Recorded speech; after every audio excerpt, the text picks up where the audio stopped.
Bueno, ahí está grabando. Entonces les decía que lo que hacíamos era justamente esto, verificar compresión de la misma manera que hacíamos contracción. La fuerza la repartimos en la superficie, en A por B. Si da menor que 1500, que era la tensión admisible que tomábamos para el acero F24, verificaba. Les mostré un video que lo pasé por alto.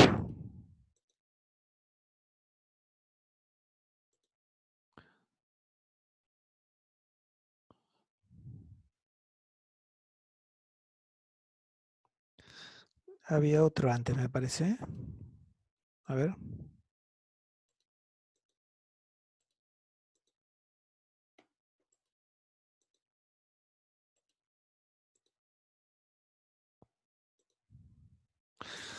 Sí, les mostraba una maderita que tiene más o menos 1 por 1. En realidad tiene 1 por 1,20 me parece, o 1,30, un poquito más.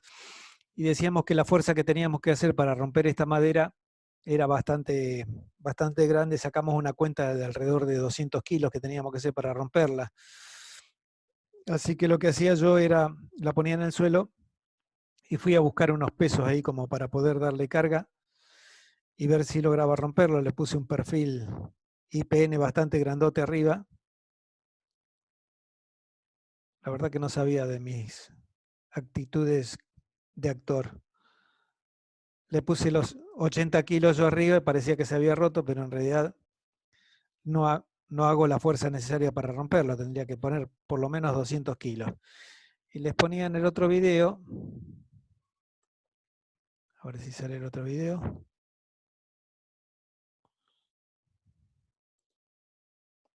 Y en este video les estoy mostrando con una varilla más larga qué es lo que ocurre cuando yo la someto a compresión. En ese momento le estoy poniendo compresión arriba con la mano. Y la barra prácticamente no se deforma, la estoy comprimiendo y no se deforma, tiene una pequeña curvatura que es normal de la barra porque es muy larga, ¿no? Lo que hago es generarle una deformación y cuando la suelto ven que vuelve nuevamente a la posición original. Eso es porque el momento resistente el momento resistente que tiene a flexión, como si fuera una viga, se los muestro ahí, como si fuera una viga, el momento resistente interior, que era el momento sobre el W, ¿se acuerdan? El módulo resistente a flexión de vigas, hace que vuelva a su posición original. Acá en este caso estamos combinando compresión con esa flexión, ¿sí? La fuerza, la resistencia que hace la madera a la flexión hace que vuelva a su posición. Pero si se fijan, hay un punto donde se queda curvada. Y eso es porque la fuerza de compresión está generando con esa deformación también otro momento. Fíjense que con respecto al centro de la varilla hay una fuerza vertical, que es la del que hago con la mano, que también genera un momento. Si aplico más fuerza, van a ver que llega un momento que se queda quieta, ¿sí? Ahí quedó como en un estado de equilibrio. Le estoy haciendo la fuerza necesaria para que el momento exterior sea igual al anterior. Si yo le aplico toda la fuerza que pueda a la maderita esa, no, la verdad que no se rompe. Pero fíjense lo que ocurre con esta otra, cuando yo le aplico fuerza, directamente se rompe. Y esa rotura es por pandeo. Eso fue lo que vimos el otro día, analizamos el otro día, que esa fuerza se rompe, lo que hago es romperla por pandeo. Se flexiona tanto que el momento exterior que se genera por la fuerza que yo hago de compresión es tan grande que supera el momento resistente a flexión que tiene la varilla y llega un momento que se pone inestable y rompe de esa manera. Por eso la peligrosidad de las estructuras de acero, porque en general tienen una sección, el acero resiste más, entonces no tiene la sección que tiene una columna de hormigón, por ejemplo. Entonces los elementos comprimidos en acero tienen la posibilidad de romper por pandeo. Y la rotura por pandeo es frágil, no avisa, de repente se rompió, que fue lo que ocurrió allí. Entonces, la diferencia está en cuando tenemos un elemento muy flaquito, muy largo, muy esbelto, ¿sí? Donde la rotura se produce por pandeo. Y se produce a una fuerza mucho menor. Lo que yo les mostraba era que para romper esta madera necesito por lo menos unos 200 kilos. Sin embargo, yo con las manos no debo haber hecho más de 10 kilos, 15 kilos, menos. Y sin embargo se rompió. O sea que la rotura por pandeo no necesita una fuerza muy grande. Con una fuerza muy chica enseguida se rompe. Eso fue lo que vimos el otro día. Y bueno, esta reflexión para que les quede claro, como maestros mayores de obra, que hablemos con propiedad. Cuando vemos un tablón que se flexiona, no está bien dicho que ese tablón está pandeando. En realidad el pandeo se da sobre elementos comprimidos. O sea, un elemento comprimido rompe por pandeo, pero un elemento como un tablón, como una viga, rompe por flexión. Esto es flexión y esto es rotura por pandeo, ¿sí?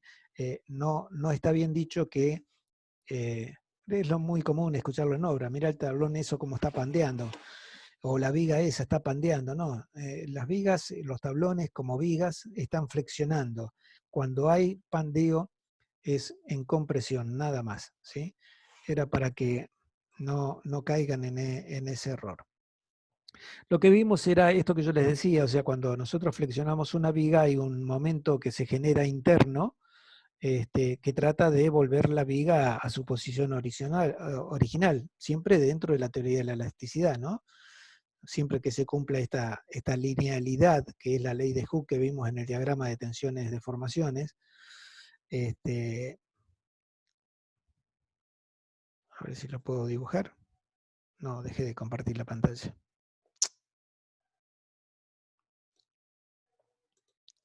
Bueno, nos vamos a hacer macana. El diagrama de tensiones, deformaciones, acuérdense que tenía una parte recta, que era la parte que llegaba hasta los 2400, hasta los 2000, perdón, 2000 kilos por centímetro cuadrado. Y entonces se trabaja dentro de la zona de elasticidad, por eso este diagrama tiene esa forma. Internamente entonces, ya lo vimos con el módulo resistente a flexión, se genera un momento resistente que hace que la viga vuelva a su posición original. Y en el pandeo ocurría que esta fuerza, con esa deformación,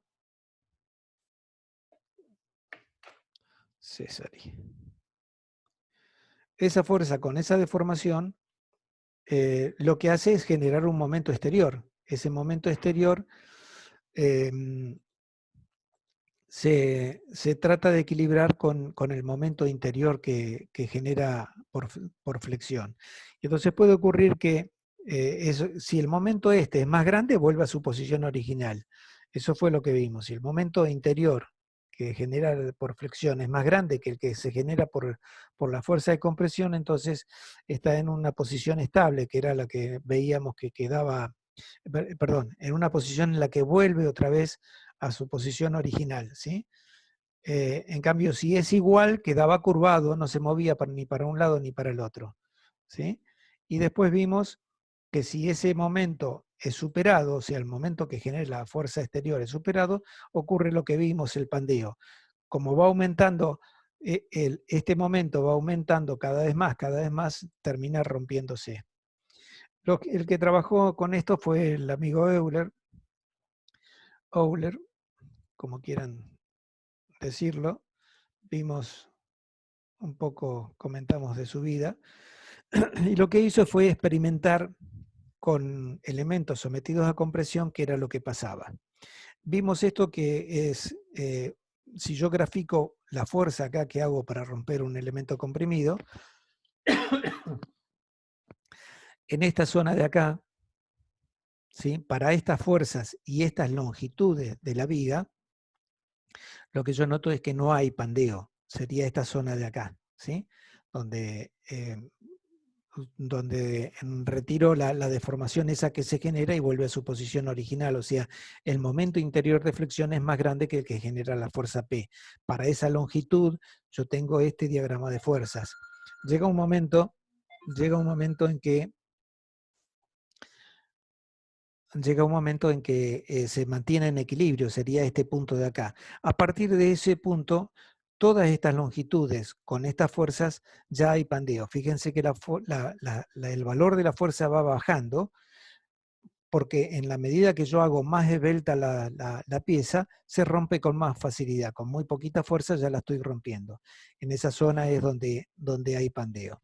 Eso fue lo que vimos en la clase pasada. Entonces, toda esta zona, a partir de esta longitud y con estas fuerzas que van en disminución, estoy en zona de pandeo de cualquier elemento comprimido. Y les vuelvo a reiterar, la peligrosidad de los elementos comprimidos, sobre todo en el acero, es que la rotura es frágil, no avisa, se rompe de golpe. Por eso es tan peligroso. Bueno, lo que estuvo haciendo Euler fue ver a partir de qué carga, ¿sí?, se comienza a existir el pandeo. Fue analizando eso y lo llamamos, a este punto lo llamamos carga crítica de Euler. ¿Por qué? Porque a partir de ese valor las posibilidades de pandeo en una pieza están dadas, ¿sí? Entonces hizo varios análisis tomando barras comprimidas de este tipo, articuladas, con distintas longitudes, de distintos materiales, fue haciendo análisis de eso y llegó a la conclusión que la carga crítica es igual a pi al cuadrado, que ya saben que es 3, 14, 15, 16, etcétera, etcétera, un número que es mucho más largo, que yo les dije que se fijen después en matemática, a ver cómo se llama ese número, que yo no me acuerdo. Tarea para el hogar, que no sé si se los dije, se los doy ahora. ¿Cómo se llama el número pi? ¿Por qué es tan largo, no? Pi al cuadrado por E, que es el módulo de elasticidad del material. Si esto es más grande, resiste más. A ver, el módulo de elasticidad del acero es 2.100.000, resiste mucho más. El de la madera era 90.000, vimos, resiste mucho más. La inercia está relacionada con la sección. Cuanto yo tengo una sección con más inercia, por supuesto que va a resistir más. Sin embargo, está dividido por L al cuadrado. Quiere decir que L al cuadrado es una parábola. Cuanto más me alejo del cero, cuanto más grande es el L, y al cuadrado aumenta mucho más, y sabemos que dividiendo por algo que es más grande, en la carga esta se va haciendo más chica. Si yo esto lo divido por 1, me da una determinada carga. Si lo divido por 2, me da la mitad. Lo divido por 3, más chico. Lo divido por 4, me da 0,25. Lo divido por 10, me da 0,1. O sea, cuanto más grande es esto, más chica es la carga crítica a la que rompe. O sea, menos fuerza tengo que hacer. Por eso, la pieza cortita que vimos tiene una longitud corta, la carga crítica de pandeo casi no existía. En realidad no existía para esa piecita. Sin embargo, para la varilla larga, la longitud ya era muy importante. La carga crítica, entonces, que tuve que aplicar fue muy chiquita. Entonces, fíjense que no solo ya creo que quedamos acá la clase, así que seguimos adelante ahora.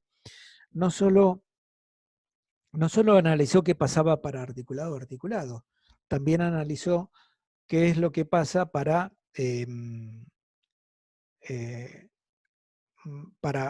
articulado, analizó qué pasaba para empotrado y analizó qué pasaba para empotrado articulado y qué pasaba para empotrado libre. Estas son las distintas posibilidades.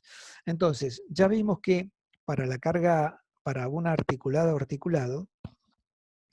lo que tenemos es, miren, le llamamos lo siguiente así, el PS es la carga crítica, ¿sí?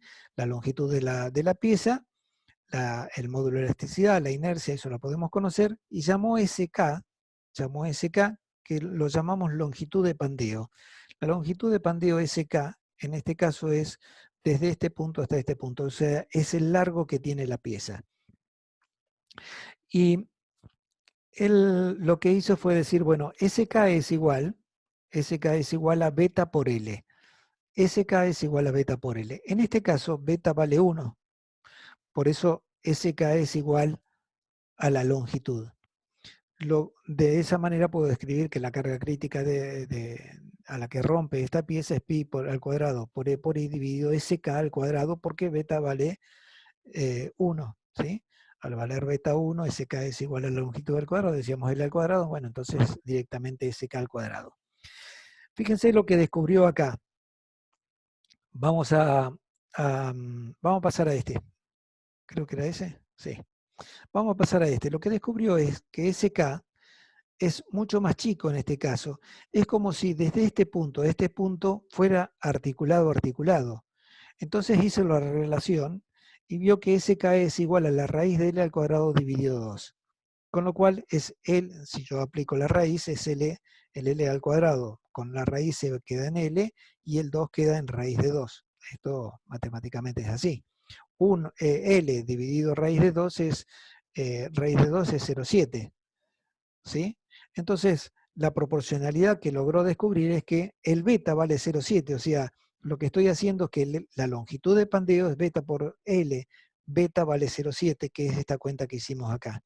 Entonces, lo que analiza es que para la misma ecuación, lo que yo tengo ahora es que el SK es beta por L y vale 0,7.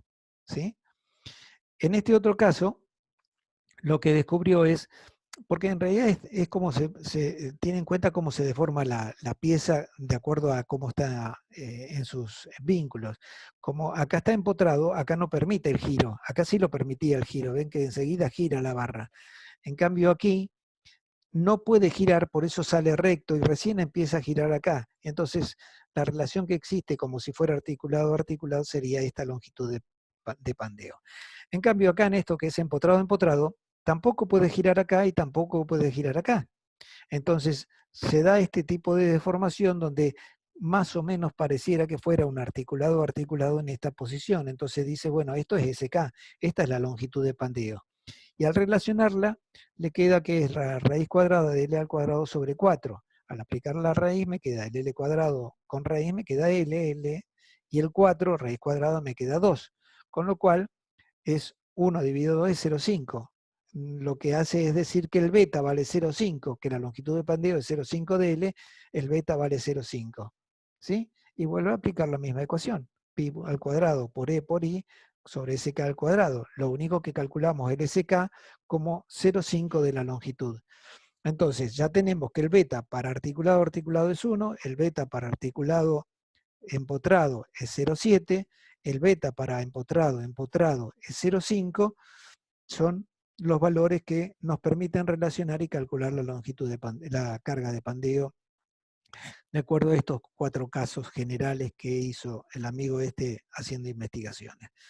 Bueno, y el último que vemos es este. Fíjense que para cuando está empotrado y libre, sería, por ejemplo, el mástil de la bandera, si le ponemos una compresión arriba, una carga arriba, se estaría comportando de esta manera. Y lo que descubrió que pasa a ser el doble, o sea, el SK es la raíz de 4 veces el L al cuadrado. Si aplicamos esto, me queda la raíz de L cuadrado, sabemos que es L, la raíz cuadrada de 4 es 2, así que me queda 2L, con lo cual el beta vale 2. Es como si se deformara en toda esta longitud la barra, ¿sí? Y el articulado estaría acá, desde aquí hasta acá, con lo cual es el doble. Entonces, en definitiva, tenemos los 4 casos de compresión de acuerdo a cómo está agarrada la pieza, que son los más generales en cualquier construcción. ¿Sí? El más general en cualquier estructura que nosotros hagamos metálica es empotrado, articulado, articulado. ¿Por qué? Porque casi todas las estructuras que nosotros calculamos en barras comprimidas son estructuras nodales. Y las estructuras nodales van de nudo a nudo, las barras van de nudo a nudo, ya lo vamos a ver en algunos ejemplos, y entonces se suponen articulados, y con lo cual entonces el coeficiente más de beta, el valor de beta más razonable es 1, pero podemos tener de estos otros casos, empotrado libre, empotrado articulado, empotrado empotrado o empotrado libre. Y entonces para cada uno de estos casos tenemos beta vale 1 para el caso de articulado articulado, para el caso de empotrado articulado el beta vale 0,7, para el caso de empotrado empotrado el beta vale 0,5 y para el caso de empotrado libre, el beta vale 2. ¿Sí? Bueno, lo que vamos a hacer ahora es analizar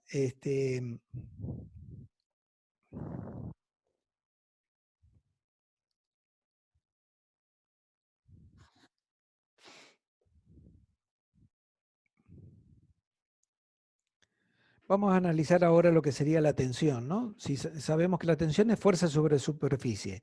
Si la fuerza es la carga crítica, la superficie la podemos llamar S, nos quedaría escrito de esta manera, pi al cuadrado por I sobre L cuadrado sobre S. S es la superficie, esto sería la tensión crítica de Euler, ¿sí? O sea, ya no hablamos de la fuerza, hablamos de tensión, la tensión crítica a la que está rompiendo la pieza. Si analizamos I dividido S, esto es inercia y S es la sección, esto tiene un nombre, así como si se fijan en las tablas de los perfiles, así como está la sección, podemos ver el valor de la sección, también podemos ver el valor de la inercia, ¿sí? También hay otro valor que se llama radio de giro. Si miran las planillas de los perfiles IPN, UPN, ¿sí? El perfil de ángulo, van a ver que hay, además de la superficie, la inercia, el módulo resistente a flexión, ¿se acuerdan? También de esa tabla podemos sacar lo que se llama el radio de giro. El radio de giro no es otra cosa que la raíz de I de la inercia sobre la superficie.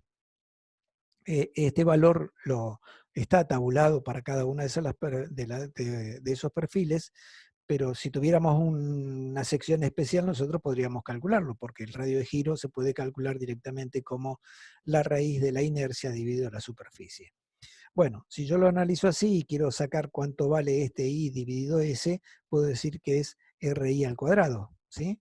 Porque si I sobre S, y acá tengo que el radio es la raíz de I sobre S, el I sobre S multiplico, elevo al cuadrado y me queda que RI al cuadrado es igual a I sobre la superficie, ¿sí? Si yo pongo cuadrado acá, lo tengo que poner cuadrado acá. Raíz con el cuadrado se eliminan. Queda el exponente sería 2 dividido 2. 2 dividido 2 es 1, entonces esto queda como I sobre la superficie. En definitiva, I dividido la superficie es el radio al cuadrado, el radio de giro al cuadrado, ¿sí? El radio de giro al cuadrado es un valor estático más de las secciones, así como la superficie, la inercia, el módulo resistente, también el radio de giro lo podemos sacar de la tabla. Haciendo estos reemplazos, eh, entonces podemos llegar a este valor de la tensión crítica a la cual rompe un elemento comprimido, ¿sí? Que va a quedar como pi cuadrado por el módulo de elasticidad dividido SK, el radio de giro, dividido radio de giro, todo al cuadrado, ¿sí? SK es beta por la longitud de la pieza, ¿sí? Bueno,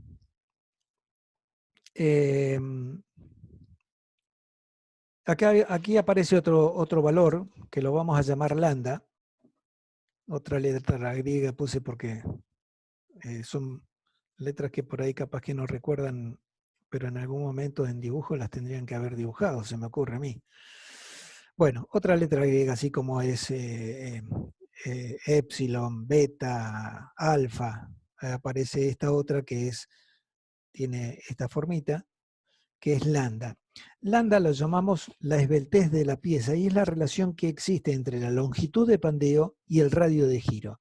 O sea, si yo divido la longitud de pandeo de la pieza, que es beta por L, dividido el radio de giro de la pieza, obtengo este coeficiente que es lambda.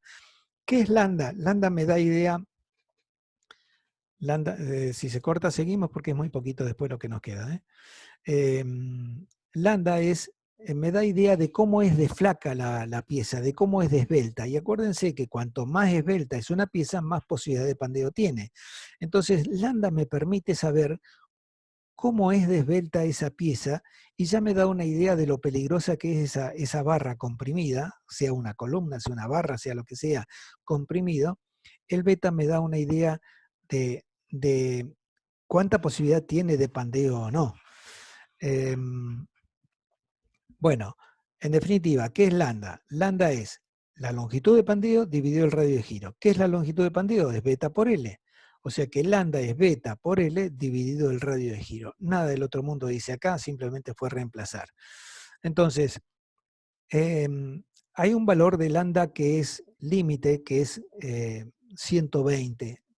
Puede ser mayor, pero nosotros en nuestros cálculos vamos a decir, el lambda máximo que podemos usar es lambda igual a 120. Ya vamos a ver que cuando hagamos esta cuentita, si da mayor que 120, directamente ya desechamos esa pieza porque las posibilidades de pandeo son extremas, ¿sí?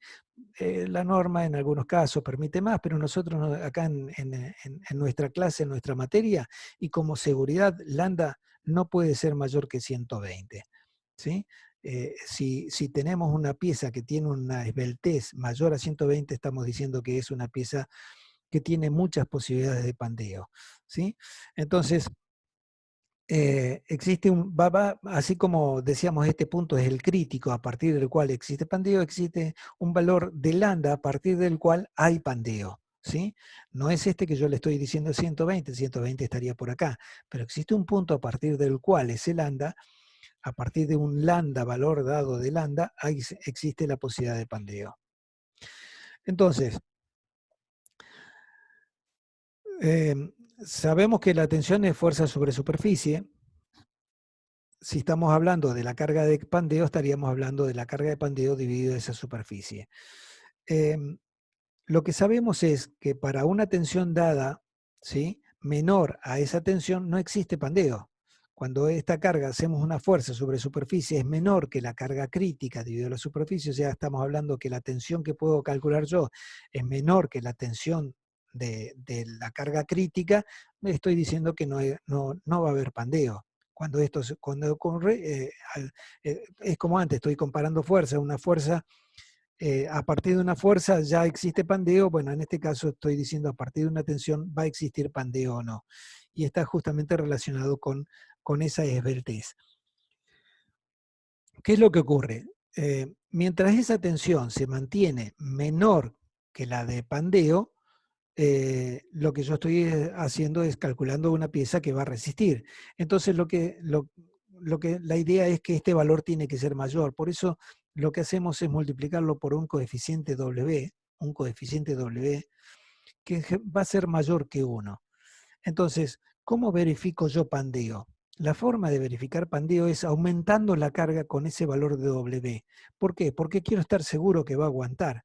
La carga crítica es mayor, tiene que ser mayor que la carga que yo estoy aplicando, la carga de pandeo. Entonces, lo que hago es aumentar mi carga para que se mantenga resistente al compararla con la carga crítica. ¿Y qué hago? La aumento. Si yo estoy aplicando 10 kilos a 10 kilos de compresión a una barra, la multiplico por un valor mayor, de un W mayor a 1, por ejemplo 2, por decir un valor. Entonces en vez de 10 kilos la estoy calculando con 20 kilos, dividido la superficie. Si eso me da menor que 1500, quiere decir que está resistiendo.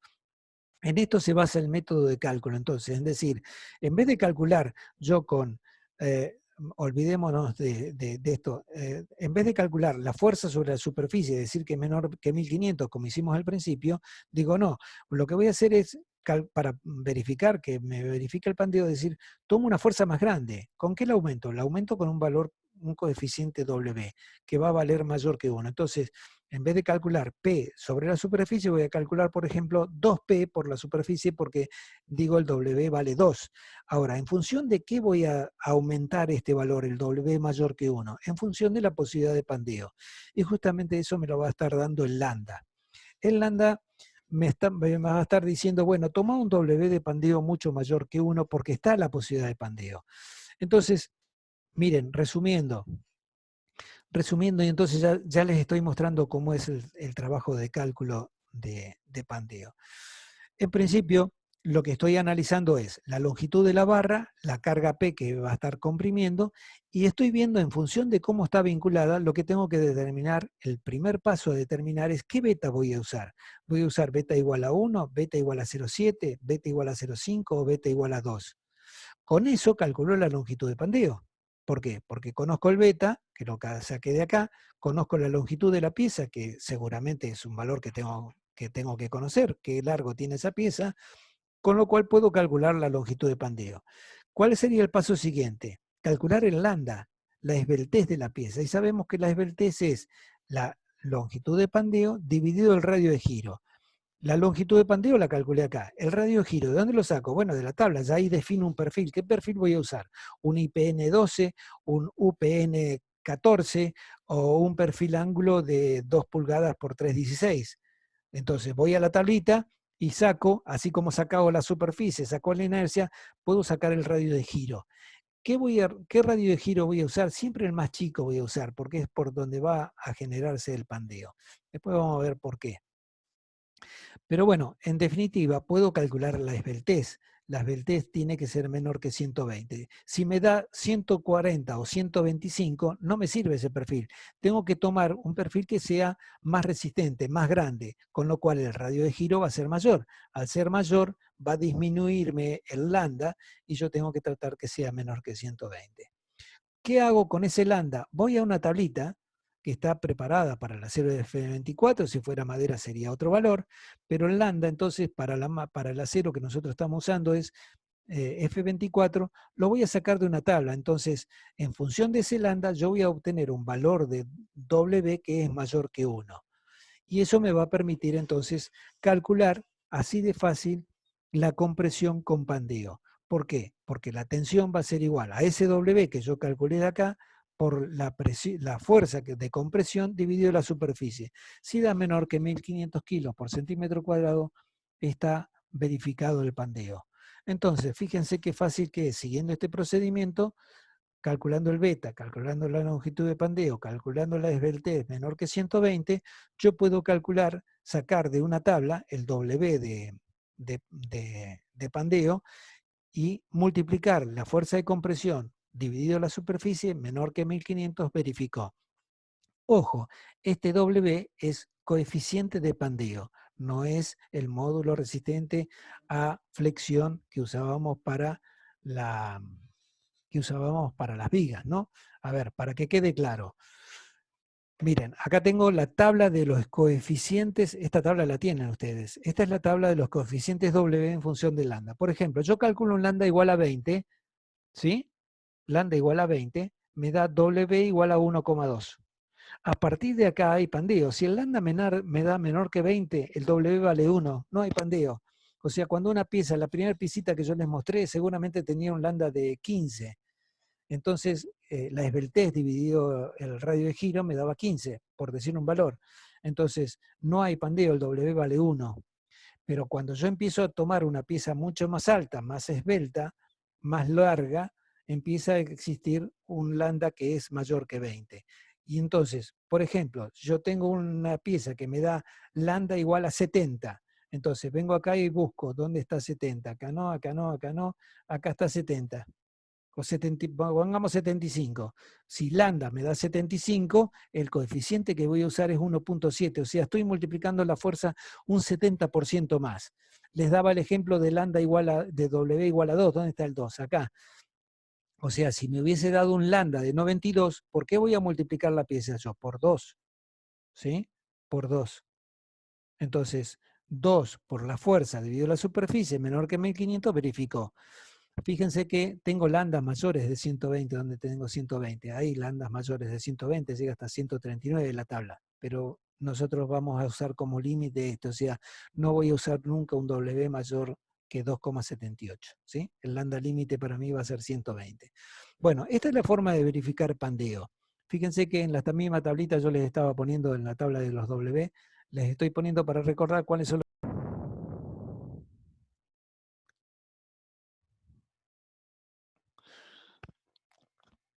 Esperamos a ver si entra alguien más.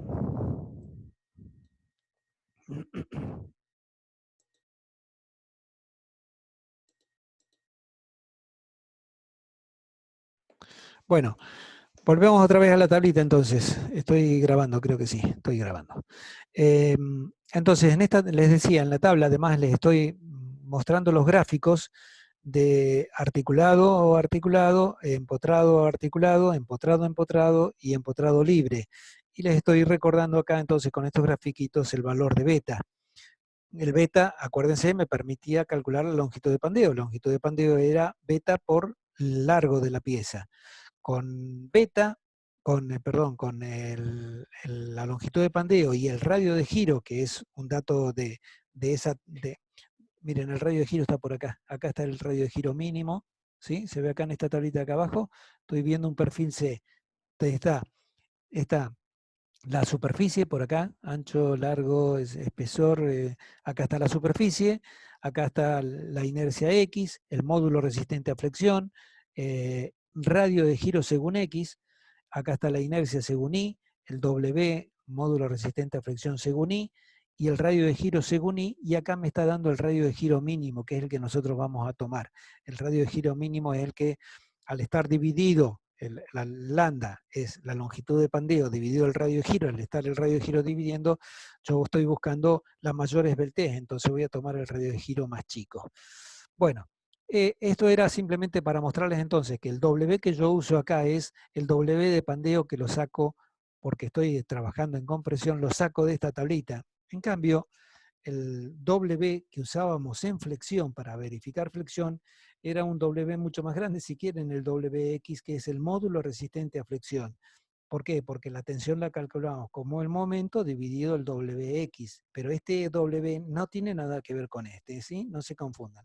Este W es este que está amarillo, en amarillito, es el módulo resistente a flexión.